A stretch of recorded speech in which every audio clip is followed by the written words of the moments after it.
Good morning, everybody. Welcome to this webinar on the Decommissioning Data Challenge. Thank you very much for joining. We're just going to wait just a few minutes for everyone to attend, and then we'll get started. Before we do kick off, just a few bits of information to give up front. So just for everybody's awareness, this session is going to be recorded.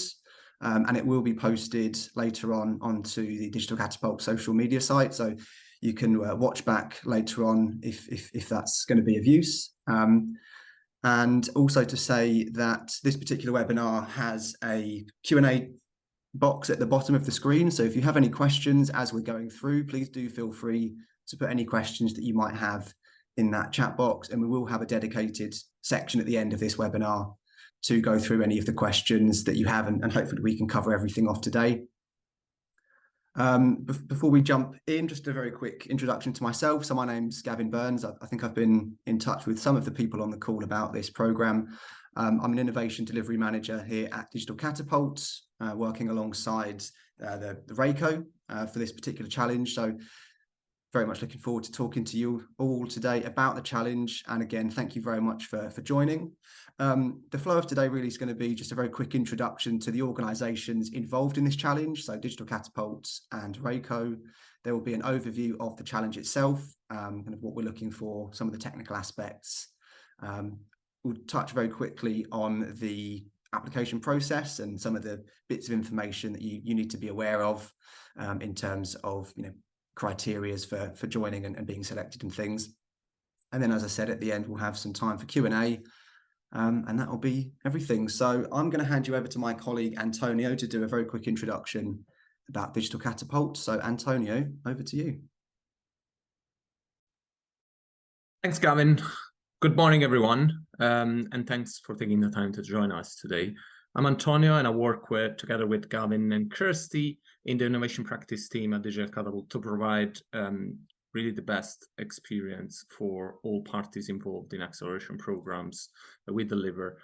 For the ones who recently joined and didn't hear about what Gavin said, so just a little reminder, if you've got any questions, feel free to share those in the chat. We'll be happy to answer them afterwards. And yes, let's kick off with who's Digital Catapult. So for the ones who don't know, so Digital Catapult is a non-profit organization which became operational in 2013, and it was funded by the effort of the Technology Strategy Board, which is now called Innovate UK, and with the aim to advance the UK's best digital businesses and accelerate industry adoption of advanced digital technologies to drive competitiveness and UK's economic growth. So this year is our 10th anniversary, and we've grown to over 250 employees.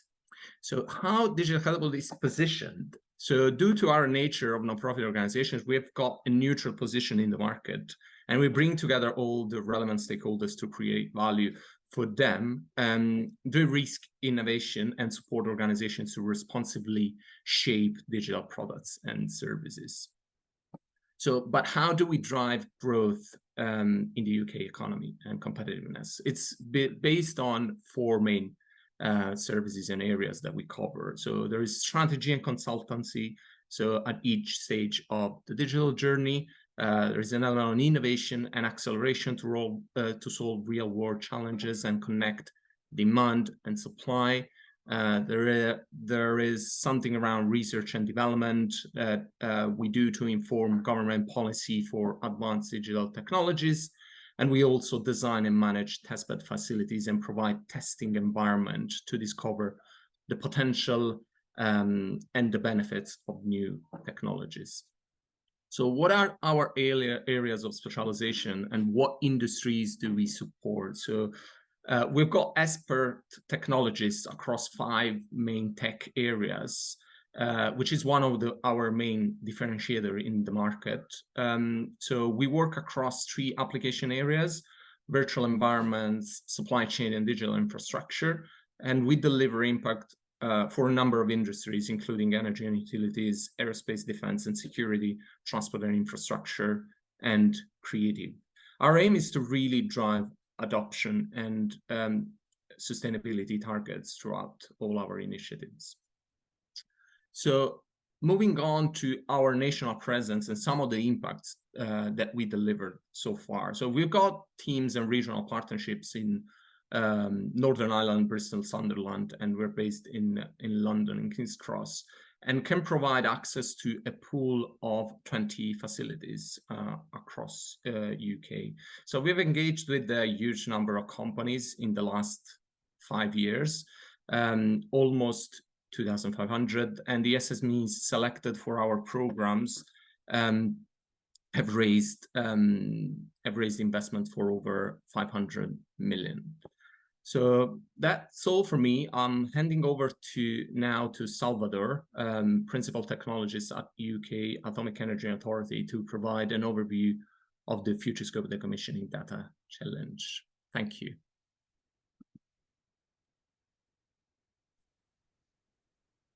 Hi, everyone. Let me just share my screen for you in a second. Okay. Please let me know if you can see my screen. I think it should be fine, right? Yeah, that's all good, Salvador. Is that all right? Okay, great.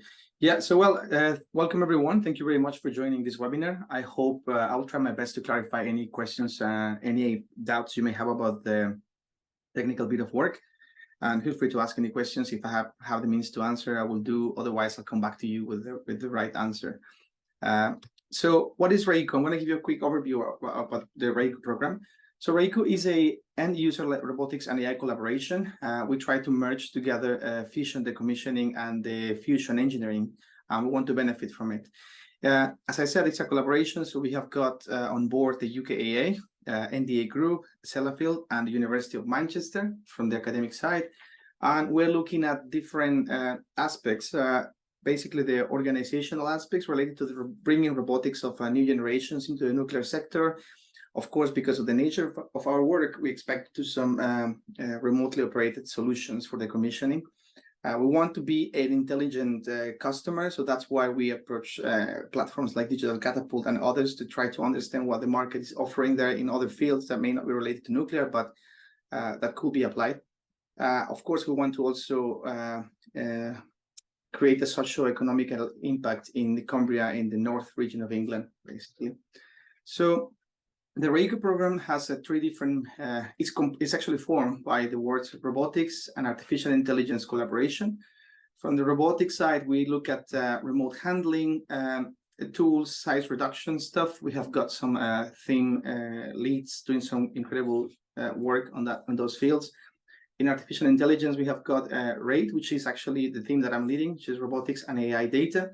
We have got digital infrastructure as well. And the collaboration side of things, as I mentioned before, we have strong links with academia through the University of Manchester, lots of things going on there with regards to research, postgraduates, PhDs, etc. And stakeholder engagement. This is a continuous interaction with the different stakeholders to understand the use cases and the changes that may occur throughout the duration of the program as well. So as I said, we have got, well, I'm going to start from the left. So we got some interim technology development and demonstration facility and at Column at the UKAA. We have a few robots there, a few spaces for running some experiments and dedicated area for training and doing any type of demonstrations we may require. In Whitehaven, is in the north west of England. We have got this RAICO 1. I'm going to make a clarification here. RAICO 1 refers only to the laboratories, to the actual site where we have these facilities, whereas RAICO is a program. I think this is an important thing to mention.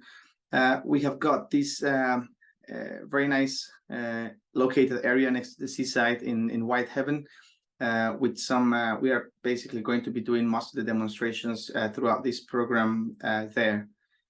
Next to it, we have Eagle Labs, which is a office area where we had some people from RAICO working there full time, and we also, when we go there to do demonstrations, we usually are based there. The idea is in the future to scale up to a dedicated, a bespoke robotics and AI facility in Cumbria, closer to the pier. But this is still in plans in the future on the right-hand side. So as the REICO program is a 3-year program, started in April 2022, it's going to be running until March 2025. As I said, we have a direct collaboration between the partners, and we have, with the target for our spending is around 50% of the budget to be placed in the supply chain. So everyone here in the call, you can expect quite a few tenders going out and some opportunities for collaboration with us, not just with this team, but with the rest of them. So the theme structure of the program is, I'm going to start from top to bottom, is remote handling, as I mentioned, size reduction, robotics and AI data, digital infrastructure. We have strong support from academic research and stakeholder engagement. And of course, we have the operations management.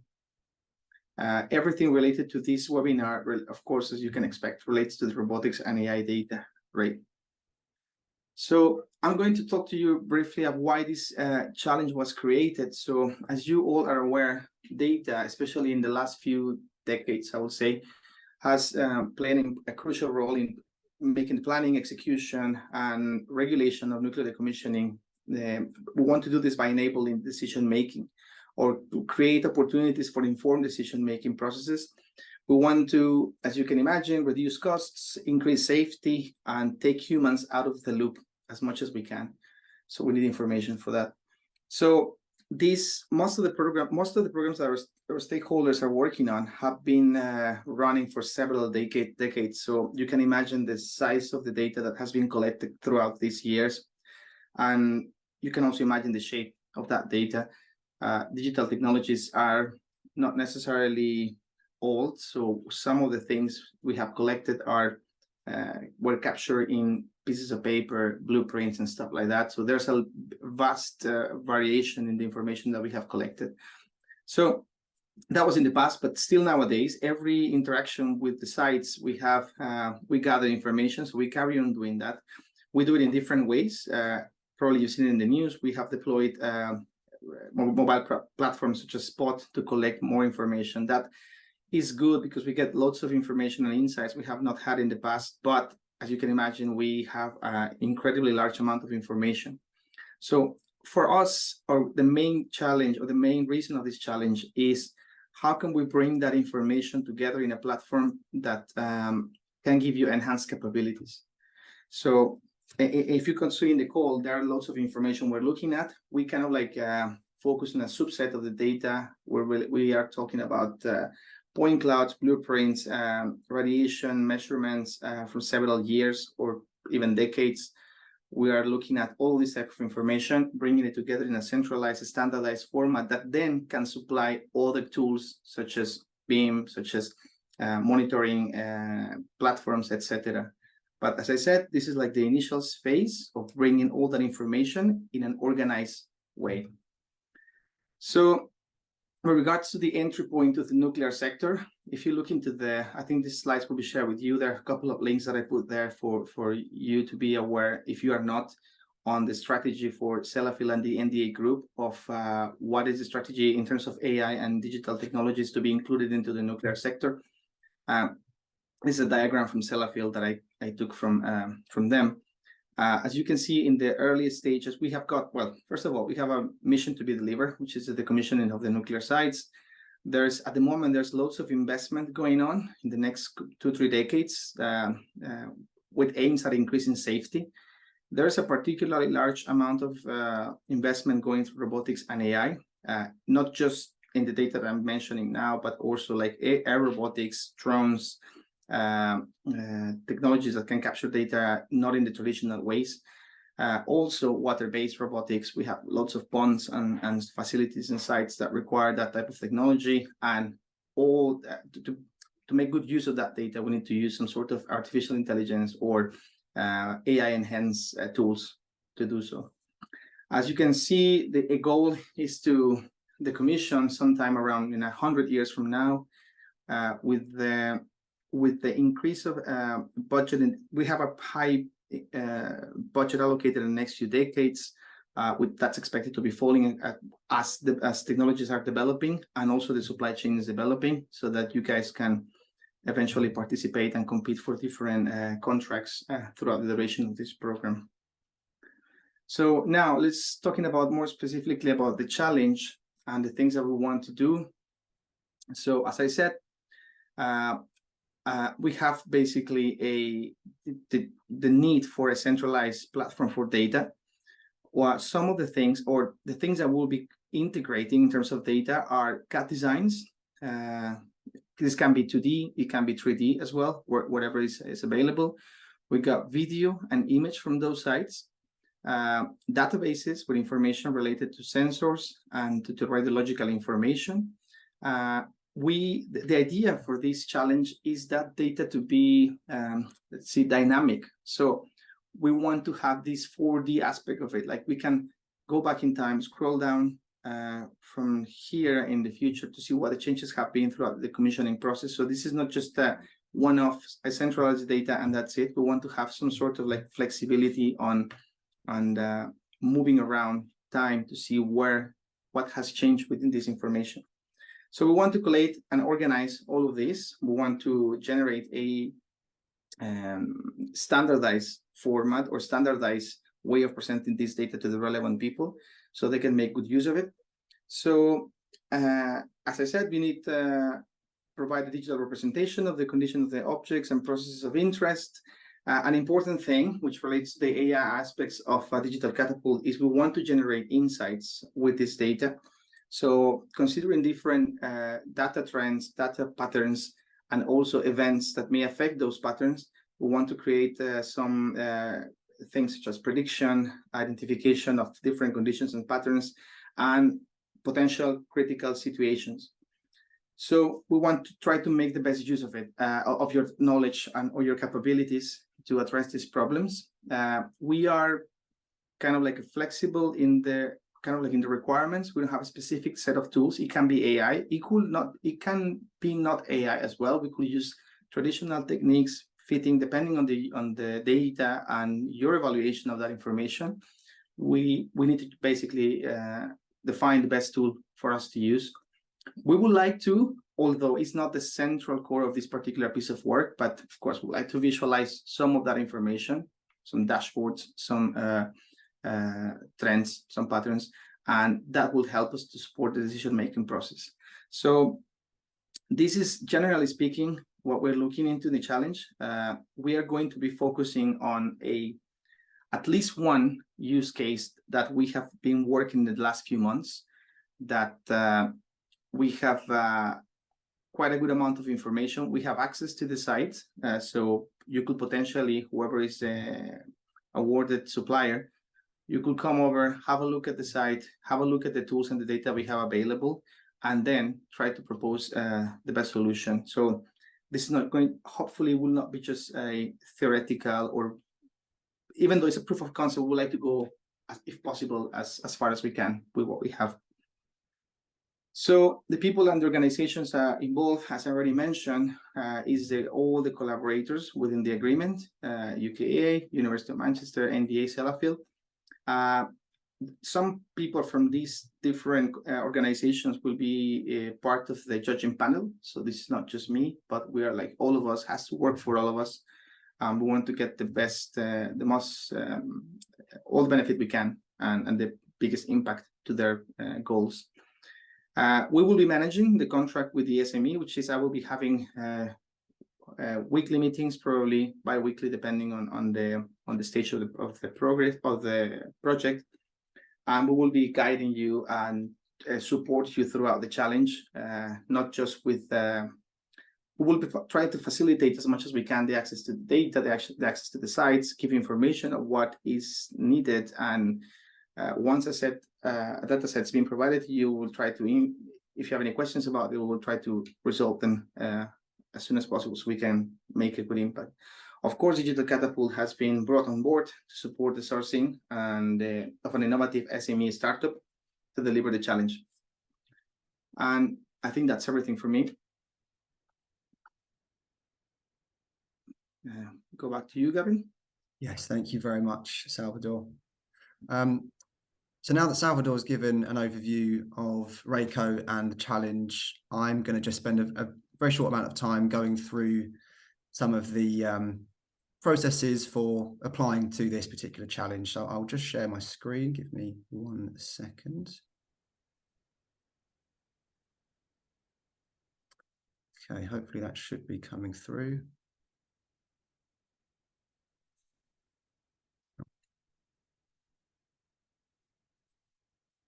Sorry, not too sure what's happened there. So yes, here we go. So this particular challenge obviously has an application process to be considered for it. I'm just going to spend a very short amount of time talking you through that process, and on the next slide, some of the timelines around both the application and the actual program of work itself. So in order to get to the application stage, you will need to submit a registration of interest via the program website. I believe there's been quite a few people on this call who have already done so, which is fantastic to see. If you do go onto the website and click the registration of interest box and it gives information, you will receive an automatic email that includes a link to our application platform. So it will take you to a third-party place that has the application form. And in that application form, there will be questions asking for some background about the company, the organization itself, some of your previous experience, of your team experience, and then primarily around your idea to submit for this particular challenge. So what the idea you have in mind is to answer some of the questions and some of the challenges that Salvador just outlined, some of the technical elements of what you would propose, and some outlines of the project timeline and people that would be involved in it and things like that. The application itself will be available to go through until midnight on the Sunday 24th of September. So that's when we'll be closing the applications, and from Monday the next day we'll be starting to review them. The applications that we get, we will look through and we will shortlist some of them to invite to a pitch day, which will be held on the 25th of October, where the applicants will be able to come to the site in Rayco site in Cumbria to A, have a tour, and also B, to kind of speak with some of the judges and some of the Rayco members more about their idea, to have some questions and answers to try and dig a bit deeper. And then we will have a final review process and make a selection of who we're going to take forward by Friday the 3rd of November. So you can see in a bit more detail here that timeline.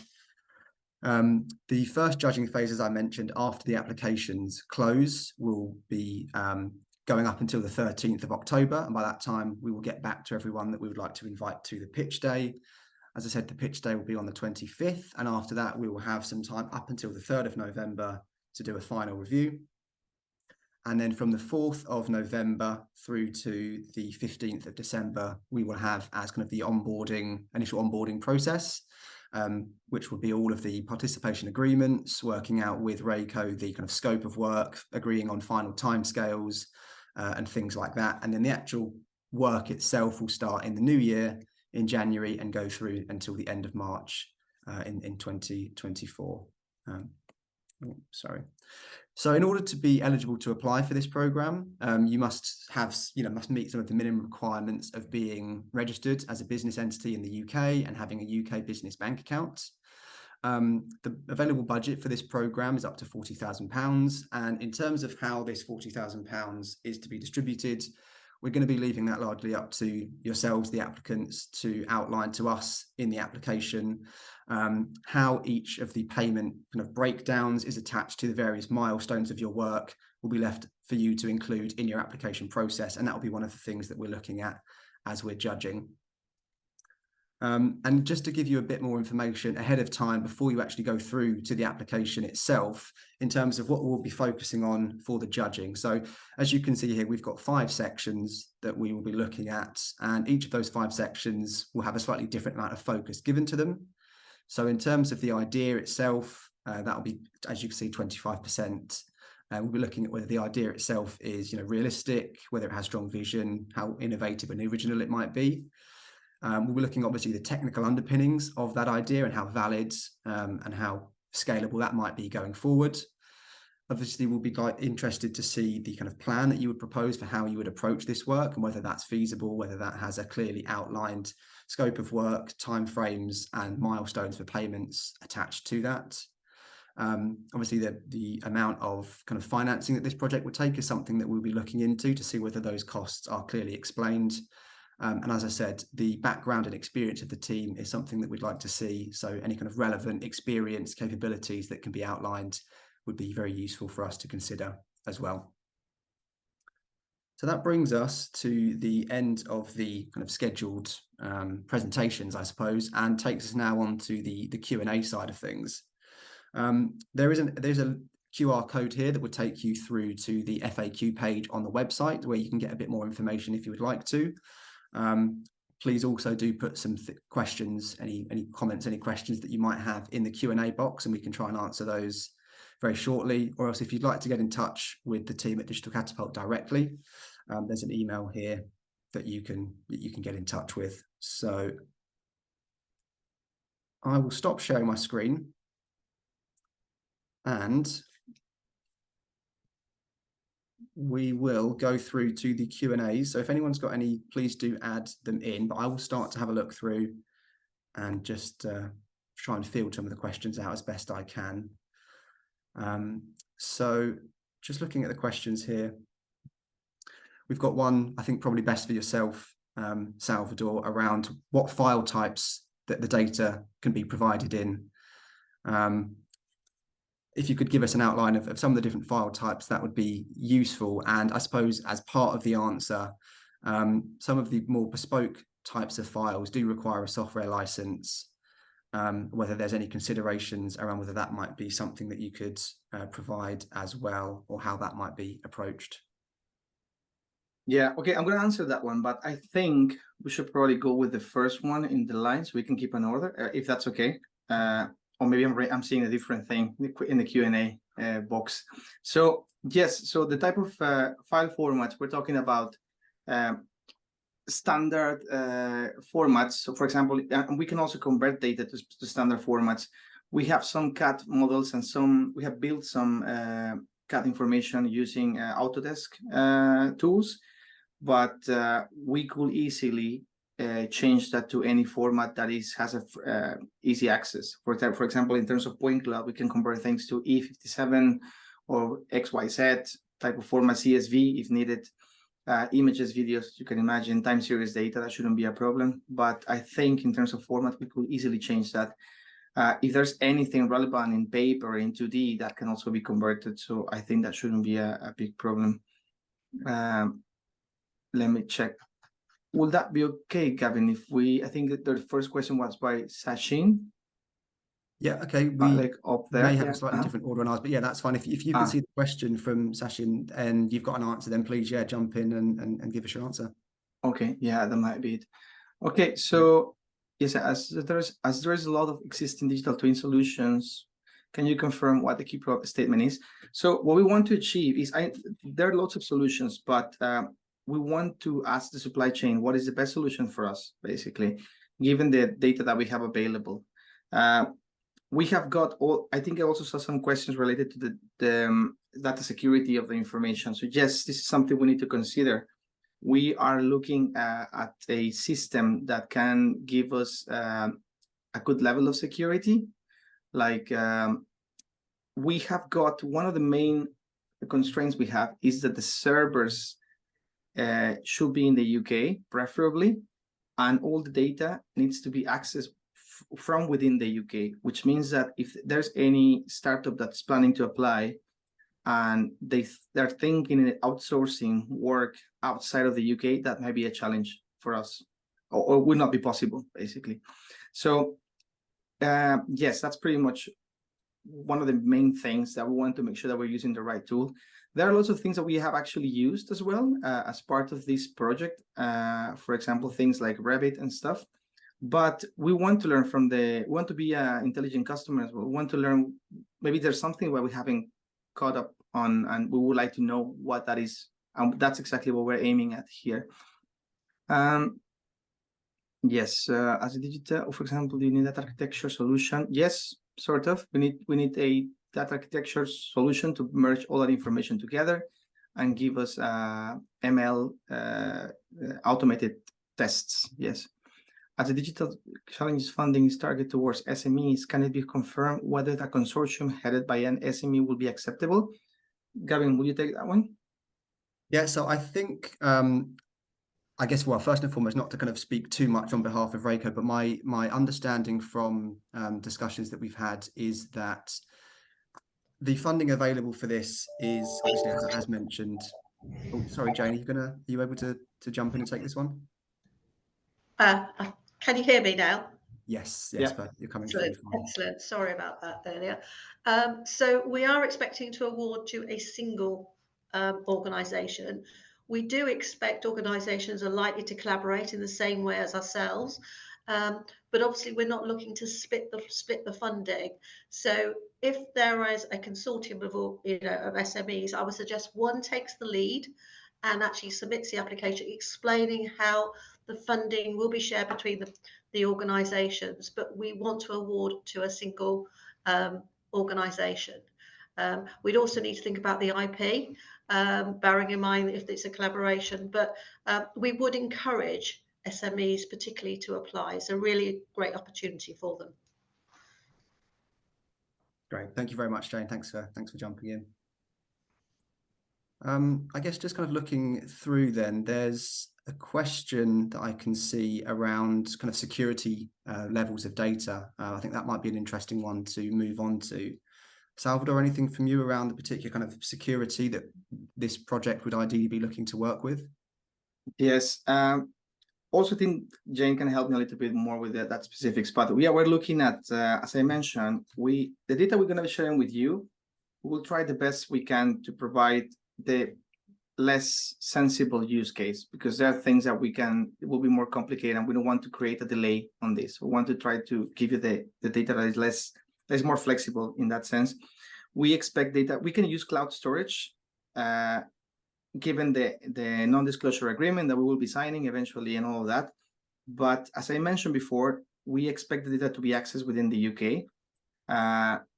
We may come back to you with a specific, because I see many people are asking that question, and we can come back to you with the specific details of the security. But generally speaking, what I can tell you is that with servers preferably in the UK and information access within the UK. So we avoid any export control or anything related to that. Do you want to add something, Jane, or does that make sense?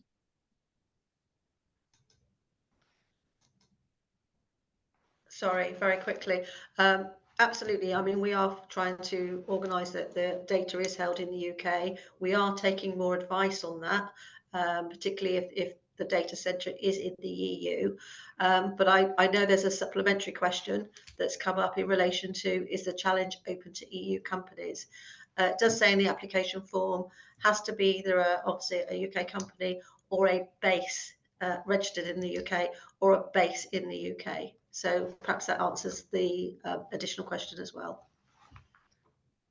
Thank you very much, Jane. Yeah, I see another one. Is it possible to demonstrate integration of new data coming from RAICO robotic platforms? Yes, there's a chance. We can have access to the platforms that we have deployed, things like Spot, different scanners and stuff. Yeah, that should be fine. And you can use RAICO 1 as or should be used for deployments and testings as well.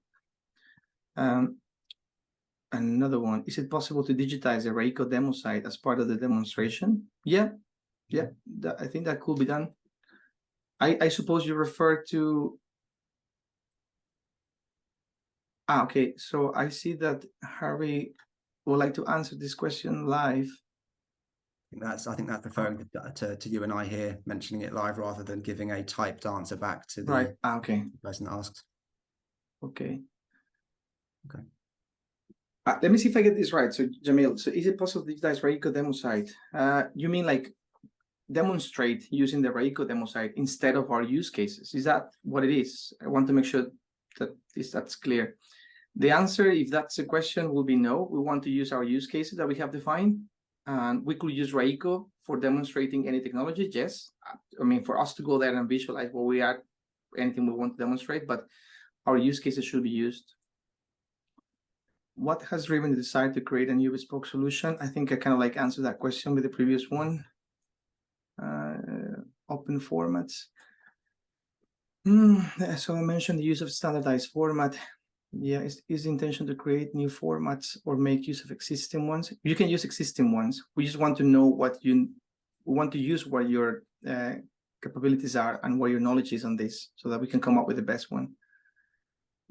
Salvador, Finn O'Connor, Salvador said you were working on a use case already. Could you tell us what this is so we can get a flavor of this type of insight?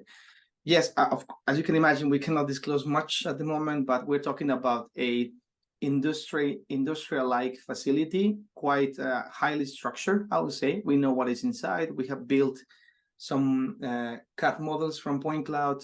We have gathered loads of point clouds and radiation information. We have got access to live and historical feeds of radiological information, temperature, pressure, even external weather of the site. So yeah, that's roughly what we're talking about. Of course, images and videos, we have that. Yeah. So Craig, anything from yourself? Sorry, go ahead. Finishing? Yeah.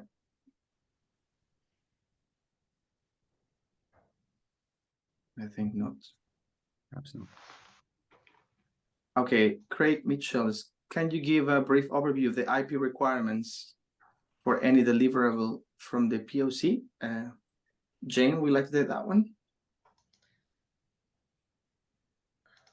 Oh, sorry, the response is very slow when I try and take the video back on. Just to say, in terms of the IP, there are details with the application, but if you want more detailed information, if you could send a note, then we'll seek to obviously give the extra information. But you should be able to find the details of the IP requirements from the proof of concept, and where actually they sit are all in the application form. Thank you, Jan. And just to add as well, on the program website, if you go through to the FAQs page, one of the sections is dedicated to what's the approach for intellectual property for this particular project. So you can read in a bit more detail there, but I guess just to give a very quick read through so that the question's answered here. The company would own any of the foreground IP that's developed. RACO, for the duration of the program being developed, would require access to that foreground IP and access to, but obviously not ownership of, any background IP that it sits upon. But as I say, that's only kind of bounded in terms of the scope of the RACO program, so rather than a kind of indefinite. So I hope that answered the question. But as I say, there is a bit more information available on the FAQ page on the website. So I would suggest having a look there if that's of interest. Okay. I think there are two questions that I can take together. It's from Paul Heidenman and Jamil Gamforth. Are there any examples that can be shared from the various categories of data? Is it possible to have photos of the demo site? I don't expect to be sharing much of it just yet because of, again, security issues. But I could try to investigate if it's possible to share something prior to the closure of the program. We need to check. What do you think, Jane? This is something we could do, or not really? You're muted, Jane. My view is that we probably should wait till we've got to at least the shortlist, and then make a decision, because obviously, you know, that some of that information is quite secure.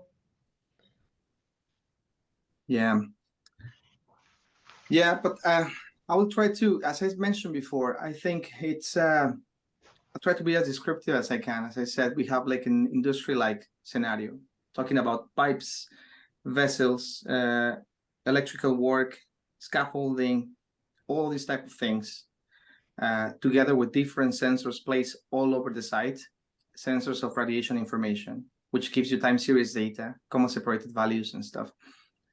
We have got photos, videos of that site. We have got point clouds giving us geometrical dimensions. We have CAD files from there. We have got also atmospheric information of the site, and that type of environment it is. I think hopefully that's descriptive enough. I know it's unfortunate we cannot share much, but hopefully that will give you an idea of what we're looking at. Thank you. Okay. Just looking through, I think the next question is possibly best suited for yourself, Jane.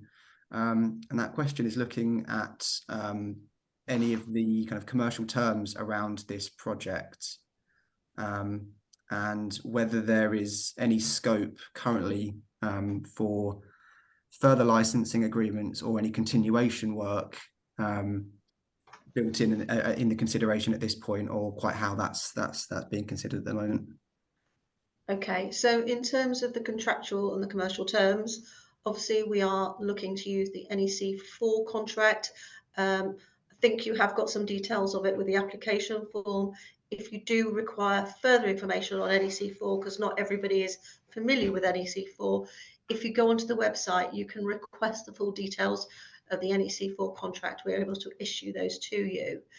In terms of future work, obviously this is a research program. So at this stage, this is just about research. So in terms of proof of concept, that's as far as we're taking this piece of work at the moment. Salvador, do you want to add anything further on that?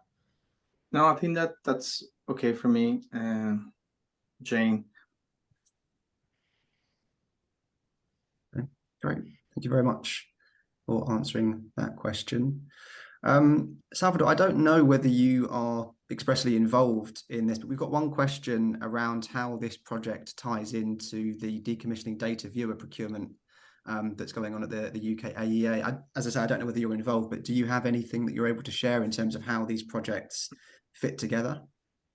Yeah, so yes, it's as Jane just mentioned. So what we're trying to do with Digital Catapult is bring SMEs and research aspects to it. With the decommissioned data viewer, we want to use something like more like a higher TRL, like something that we could use quickly and move on forward.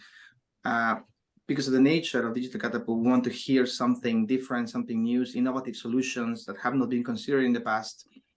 Also, in terms of technical terms, as I mentioned in the slides, this is also like this could serve as a preparation of the data going into the viewer. I mentioned as well that there's no specific requirement for a viewer in this one. We don't have high requirements on it.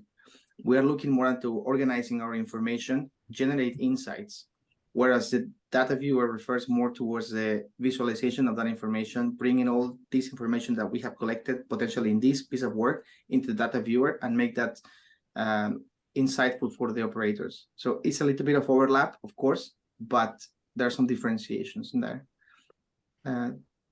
Hopefully that will answer the question. Okay, thank you very much.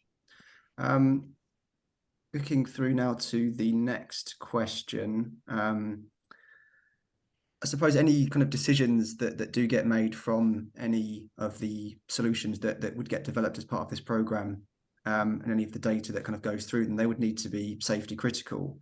The question is looking at how important in this challenge is an indication of how best to carry out safety assurance of the data and the analysis carried out of that data.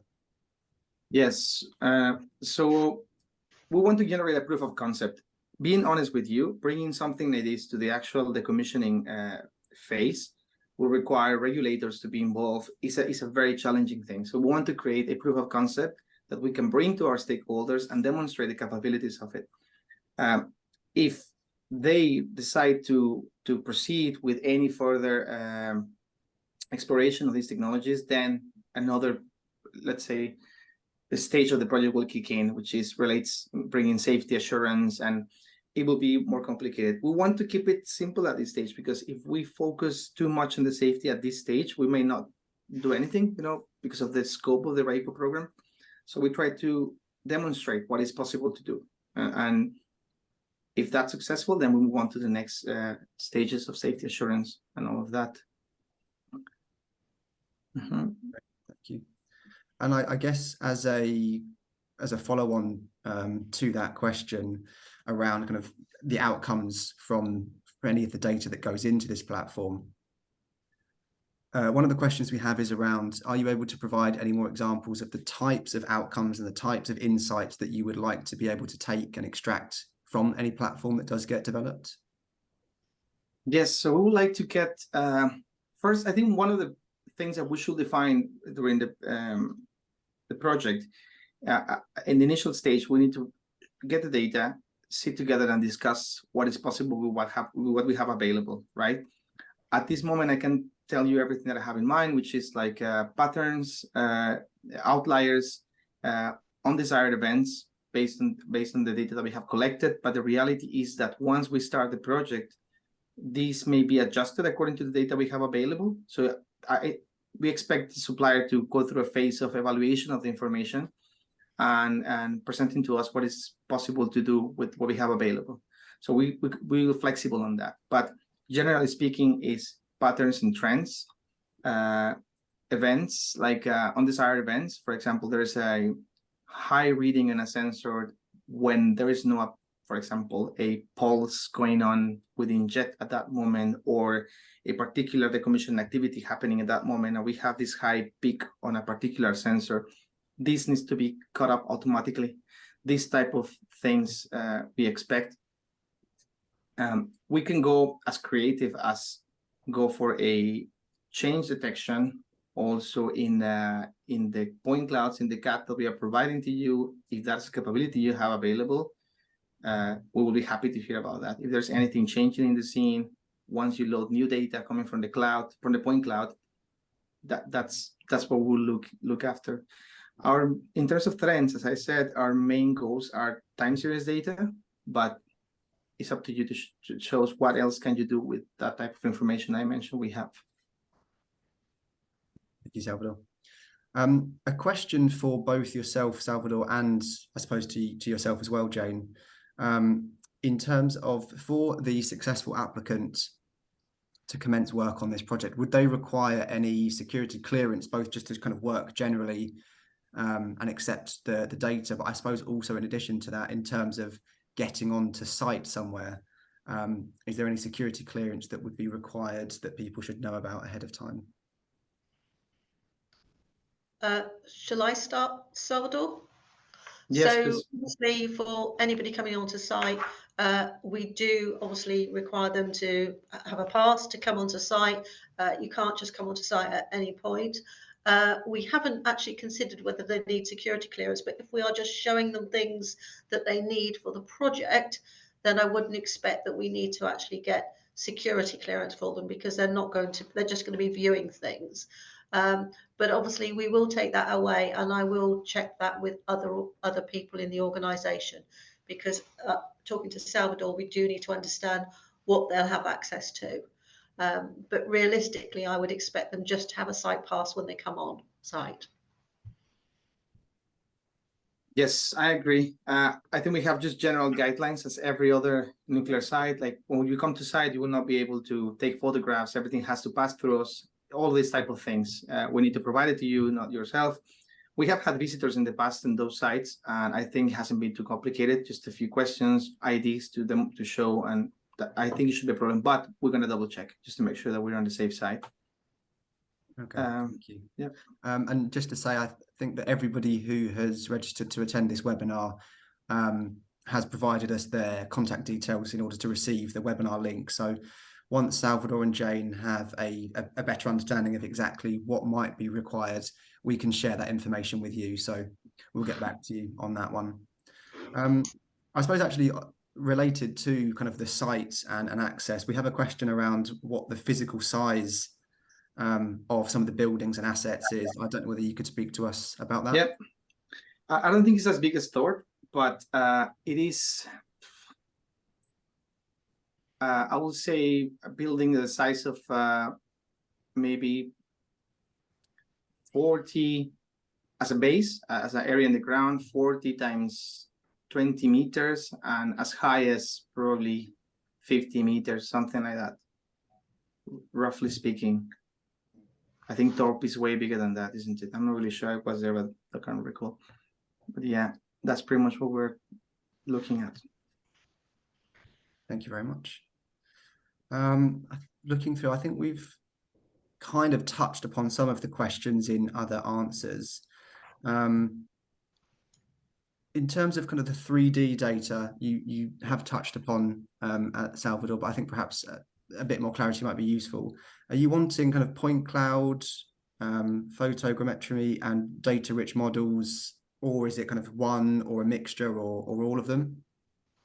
To be honest, for this particular use case, we are not looking into photogrammetry. We have access to, we're going to provide it with the data. We have access to the site using standard LiDAR, which does not require photogrammetry at this stage. This is not the case. Data-rich model interaction, yes. Actually, any type, there's possibilities as well to enrich the data, depending on your platform you're going to be using. If you want to annotate this information or give extra insights of the data you're having to create, for example, tags or labels that can support the ML models that you're building, that's fine. You can do that as well. Yeah. Thank you. And a similar question around kind of what scanning data you already have. I suppose, could you tell us kind of what you already have, the format, and whether that's shareable? Yeah. So we have got point clouds in E57 taken with a FARO scanner. We have got also data coming from a Creative. I think we have someone from Creative here as well. We use the Envisage scanner to do some testings. To be honest, the area was not expected to be highly active or anything like that. So we just wanted to test the sensor there, and we got some interesting things. So we got this E57 XYZ point cloud. We had CAT in the format of Revit that can be easily exported to any other format that is suitable for the supplier. We've got time series data from different, like around 3 or 4 radiation sensors located on site. And we have got also information about other processes happening in the plant throughout the year. So we need to find out which one of these other sources of information are relevant to the changes happening within the site that can affect basically the trends that this data is taking. We have access to all of that, and we should have access to all of that. As I said already, images and videos in standard formats, MPG, GPEG, all of that. Okay, thank you very much. And just a clarification, really, I suppose, around the sharing of data. That data will be something that can be shared with participants directly. They wouldn't need to, for example, come to a Rayco site to access via your computers or networks. Is that correct? Yeah, we should be able to have access to it. We usually work in the basis of creating an intermediate cloud point that both UKAEA and the supplier can access. And we both put things there and exchange reports, exchange data, exchange anything, basically, in that intermediate platform. Okay, so a SharePoint that people can access. Okay, that's yeah. That's good. Thank you very much. Okay, the next question is around the support that you mentioned that might be available from Rayco, whether you could give an indication of what support might be available and how much support, etc. Yeah, it will be support in the sense of making sure that the supplier understands what we have, or what we want to achieve, and if there are any steering decisions that we need to take, we will be supporting those decisions as well. We will have provide access to the information. We will have access to the people that is working with that data. If there's anything that needs knowing by the supplier, we can give that information, that support. Of course, we will not be like actively developing ourselves, because that's not what we want. We want to basically coordinate with you and have weekly meetings to discuss the progress and any decision that needs to be taken. All that type of support we expect, like more like a project direction and management type of support. Thank you very much. Looking through, there's a particular question I would like to ask. It seems to me as a non-technical person to be quite a technical one. And the question is whether you're looking for a PES with full PLC integration. PLC, like programming logic controller? I'm not really sure I understand that question really. I have PLC. Yeah. I suppose whoever asked that question, if you're able to write in the chat box whether there's a particular algorithm, what's the word I'm looking for? A particular kind of meaning to that PLC acronym. That's the word. There we go. Yeah. I guess while they're doing that, we can jump onto one around LiDAR scans, particularly whether there's a particular type of scanner that you've used to do those. Yeah, so we use a photo laser. It's called it's a photo scanner basically. I forgot the model, but it's one of the couple of years old. We have done, I assume, the one with how many LiDAR scans have we done? We have got quite a lot, to be honest. Like we have made sure that we cover, I would say 90 or 95% of the whole site. So we have made the planning on the LiDAR scans based on that. And as I said, we could, by the time this project will be starting, if more data is needed, we could potentially go and collect more if that's found to be the case. Okay, thank you. We've got what I assume to be the outline of that acronym, Programmable Electronic System for Real-Time Data Logging. So whether you're looking for something like that within this piece of work. So Programmable Electronic System for Real-Time Data Logging. I don't think so. I need to have a look into that, but no, we don't necessarily look into the real-time data logging. It's something we would like to have. It would be nice to have, but no, I would say no. We don't expect to be connected to the system. That's an important thing to mention. So we are not going to put this into the actual site. We're going to use data we have collected. If there is a chance that we can simulate live data being fed into the system, we could do that, but we are not going to be connecting to it directly at this stage. Okay, thank you. I'm aware that we're coming towards the end of the time, so I'll just ask two final questions. One being around whether it's possible to make any of the robots available as part of the demonstration. And the second one being, you mentioned, Salvador, that photogrammetry was kind of out of scope, whether there was anything else that was out of scope in terms of technologies to work with. Okay, with regards to make the robots available, no, we're not expecting to be working with robots for this use case. I think we don't have the time to do so. We may be collecting data from robots from other sites that could feed at future stages of this project after this is ended, but we don't expect that. That could create a risk in the delivery of the project, so we don't want that. No photogrammetry technologies. We're not looking for SLAM or NERF, to be honest, at this stage. We are not looking for mapping. We're looking for, I think the approach is different. So we're looking at analyzing, centralizing data rather than generating data from photos or creating maps from SLAM. We don't need that in this project. Okay, thank you very much. As I said, we're coming towards the end of time, so we may not have time to answer any more questions. I guess the final thing to say would be, if you do have any other questions that we either haven't been able to get to on this particular call, or anything else that comes to mind as you're going through the application process or reading in a bit more detail on the website, the FAQ page, for example, please do get in touch with us. We're more than happy to have a conversation with you and answer any questions that you have. If you can reach out to us, and as I say, we can either try and get some answers to you straight away if we know the questions, or we can liaise with Salvador and Jane if we need to. Just to say again that this has been recorded and we will be sharing it out on our social media channels. So if you want to watch it again, please find it there. And the question that we had from one of the audience members around security access and security clearance, we will share that information with all of the attendees here today once Jane and Salvador have had a chance to look into that in a bit more detail. So thank you very much, everyone, for joining. It's been really great to have so many of you join and to have such an active Q&A box. I wish everyone a really good rest of the day, and yeah, just encourage everyone to join. And as I say, if you have any questions, please don't hesitate to get in touch. So thank you very much.